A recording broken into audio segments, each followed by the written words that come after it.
ஏன்னா நாங்களும் இது பார்க்குறப்ப பார்த்தோம். இந்த சீரியல் இப்ப சீன் பார்த்துட்டு இருந்தோம்ல. அங்க நடக்கும்போது நீங்க லிப் சிங்க் பண்ணிட்டே இருந்தீங்க. உங்கள ம். அடக்க முடியாம நீங்க பொங்கி வெடிச்சுக்கிட்டு இருந்தீங்க. சரி நீங்க எல்லாருமே ஒரு கெஸ் சொன்னாங்க. நீங்களே சொல்லுங்க. நடக்குமா? நடக்காதா? நடக்காது கல்யாணம். நடக்காது. ஒருவேளை நடந்துருச்சுன்னா? நடக்காதுங்க. அப்படியா? ஆமா. அம்மன் துணை இருக்காங்க. அதனால என்னம்மா இது நடக்காது தானம்மா? ஆமாம்மா. நடக்காது. நடந்தா என்ன பண்ணுவீங்க நீங்க? நாங்க என்ன பண்ண முடியும்?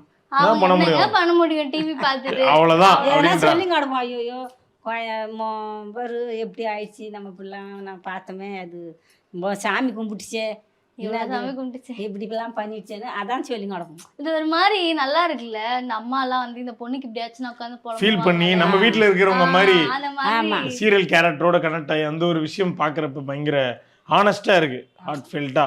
அவங்க ஒரு மாதிரி எதார்த்தமா பேசுறாங்க பார்த்தீங்களா? ஐயோ இப்படி ஆயிடுச்சே, இப்படி அதான் அவங்க புலம்புறானே. ஸ்வேதாவே பார்க்கல. தமிழ் தமிழ் செல்வியா தான் செல்வியா பார்த்து தான் பேசிட்டு இருக்காங்க. பார்த்துருக்காங்க. அதான் பயங்கரமா இருக்கு. ஸோ இந்த மாதிரி நீங்க ரெகுலரா வெளில மீட் பண்ணியிருக்கீங்களா யாரையாவது? உங்களுக்கு மறக்க முடியாத ஏதாவது கமெண்ட்ஸ் அந்த மாதிரிலாம் ஏதாவது இருந்திருக்கா? நான் வந்து ஊருக்கு நான் நிறைய கொஞ்சம் மாசம் மாசம் கொஞ்சம் ட்ரிப்பு போவேன்.